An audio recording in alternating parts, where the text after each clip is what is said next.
Vamos falar sobre um tema que eu também quero saber do que se trata, Síndrome de Burnout. Quem vai falar com a gente é a médica do trabalho, Mariane Sobral, que já está aqui me aguardando. Tudo bem, Mariane?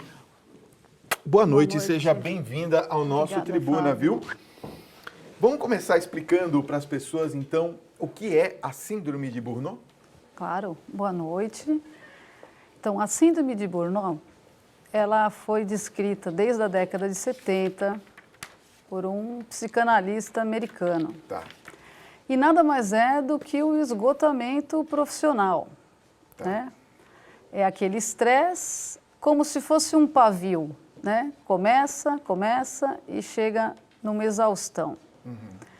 Então, o que é composta essa síndrome? É uma tríade, né? É uma exaustão emocional, aquele estresse do dia a dia, todo mundo tem estresse no dia a dia, que chega numa despersonalização, aquela pessoa que é de um jeito, é animada, chega, conversa, passa a ser mais apático, muda a personalidade no ambiente de trabalho, até diminuir a performance, que é o que foi relatado aqui anteriormente, né? Tá. Então, a gente, como médico do trabalho, a gente é um dos primeiros a ter esse chamado, ou via funcionário ou via RH. Hoje, o que a gente percebe é muito difícil a pessoa pedir ajuda e saber identificar o que ela tem. Então, o que a gente percebe? Que dentro do ambiente de trabalho, as pessoas que convivem com eles percebem, nossa, fulano não está legal, ele não está dando bom dia, ele está só em e-mail, em mensagem, ele passa a não ter um convívio dentro do ambiente de trabalho. Ele passa a ter os sintomas desde as ites, aqueles sintomas inespecíficos, como dor de cabeça, dor de estômago, as ites, tendinites, né? Que cada um tem um para-choque, né? Uns têm enxaqueca, outros têm gastrite, né? E desde a alteração mental, né? De tristeza, de adinamia, de insônia, não ter vontade de ir ao trabalho. E até a ausência, né? O absenteísmo e o ausentismo dentro da empresa, né? Entendi. Mariane, a gente sabe que toda síndrome ou toda doença, ela tem um start, né? Qual seria o start da síndrome de Burnout?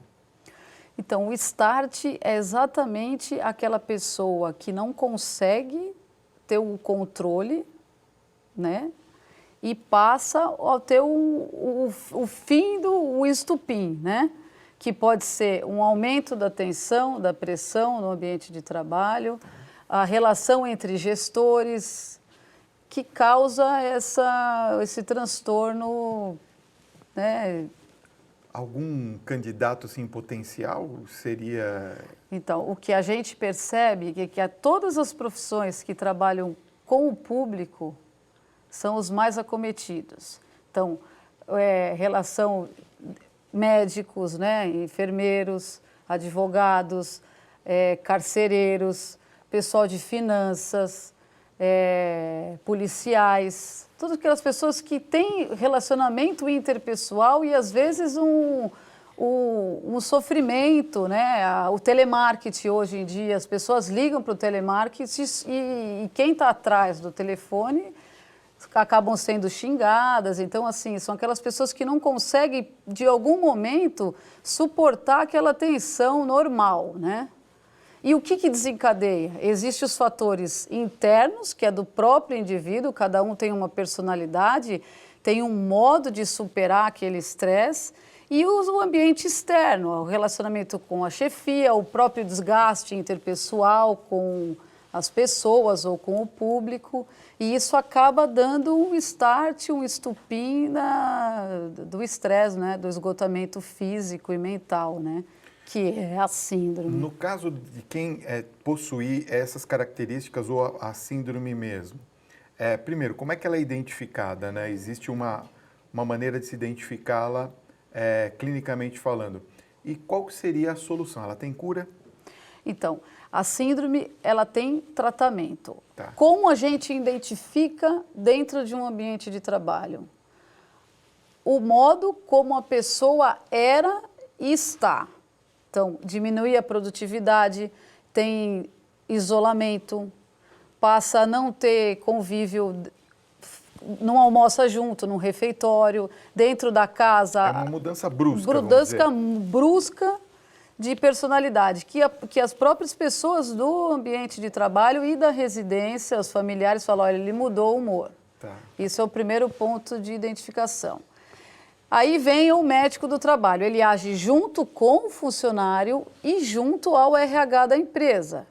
Porque um bom gestor é aquele que identifica e chama o médico do trabalho, se a empresa não tem o próprio médico do trabalho, uma empresa terceirizada, enfim, de medicina ocupacional, e faz o acompanhamento dele, encaminha para um psicólogo, encaminha para um psiquiatra para fazer o controle.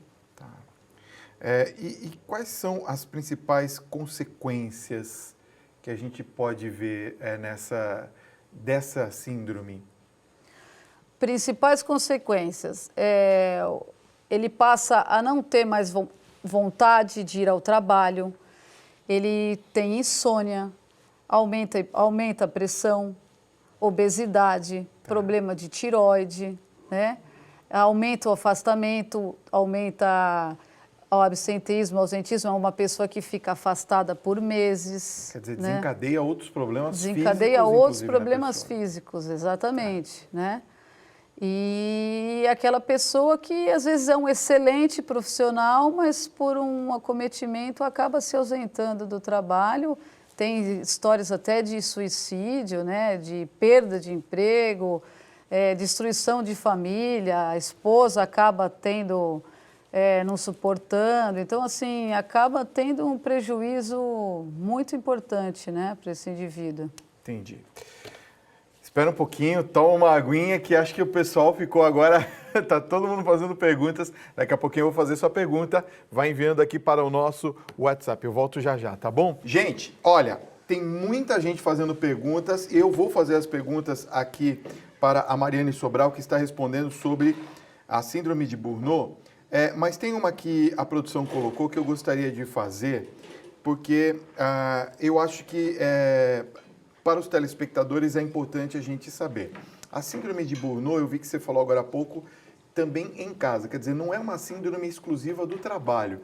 Também em situações domésticas nós vemos esse tipo de síndrome se manifestar, Mariane? Então, a síndrome, ela é classificada como esgotamento profissional. É profissional. Profissional.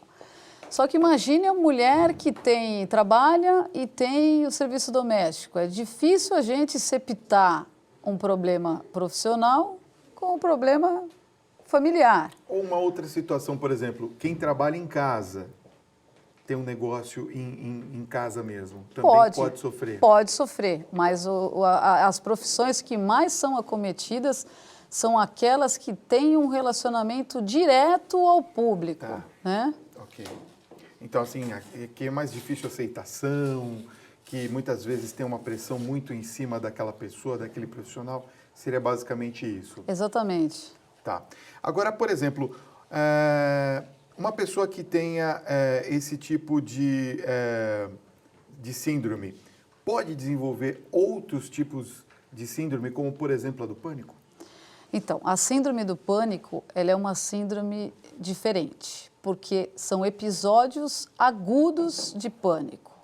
Já a síndrome de burnout não, é um esgotamento profissional que ela vem pouquinho a pouquinho, até uma exaustão. Quando começa a exaustão é onde começam os problemas, onde começam os sinais e é onde tem que agir.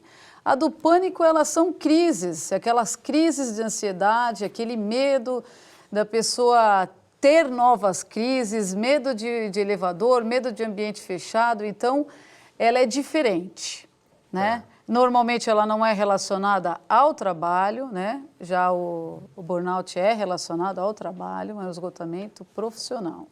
A Ângela de São José do Rio Preto está perguntando se a pessoa que desenvolve esse tipo de doença, ela pode permanecer no mesmo trabalho.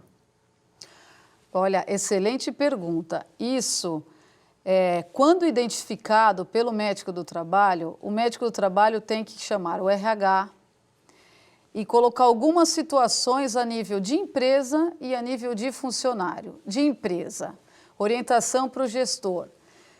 Fazer uma quick massage, uma ginástica laboral, convênio com academia, convênio com shows. Para o quê? Para melhorar o ambiente, para o ambiente ser um ambiente gostoso e não um ambiente estressor. E convocar esse funcionário, conversar com ele, identificar o que causou isso, porque normalmente ele sabe. E aí perguntar para ele, olha, você precisa respeitar o seu horário de sono de 6 a 8 horas por dia. Você precisa tirar férias, você precisa respeitar as pausas, respeitar o final de semana. O que a gente percebe ultimamente que o perfil dessas pessoas é aqueles que trabalham de dia, estuda e faz bico ao final de semana. Então, trabalha o tempo inteiro. Entendi. Né? Então, ter um hobby, ter alguma coisa que dá prazer. Né? Ou uma academia, ou tocar um violão, enfim. Respeitar o limite dele, não levar o celular para a cama, né? E continuar a atividade, porque muitas vezes a gente percebe que a pessoa dorme, acorda 3 horas da manhã com o pipipipi, que é alguma mensagem de alguma coisa de trabalho. A gente se identifica nisso, não tem jeito. Né? Toco daí e fala assim, puxa, eu esqueci de... Tem que resolver. Aí a pessoa levanta para anotar, de medo de esquecer aquela coisa. Então, assim, a gente percebe o perfil, né? Olha, acabou o nosso tempo, mas eu tenho uma pergunta do Roberto que eu gostaria de fazer. Ele pergunta se as pessoas com essa síndrome podem se tornar violentas. Pode. Pode? Pode. Ele pode mudar, é a despersonalização. Ele pode ficar tanto apático como mudar o humor. Como né? ficar violento. Violento, nervoso, irritado, xingar, mudar a personalidade. Entendi. Pode. Mariane Sobral, obrigado pela sua presença. Foi... Muito gostoso ter você aqui Obrigada, nessa noite. Viu? Uma feliz Páscoa para você, viu? Igualmente, para você também. Muito obrigada.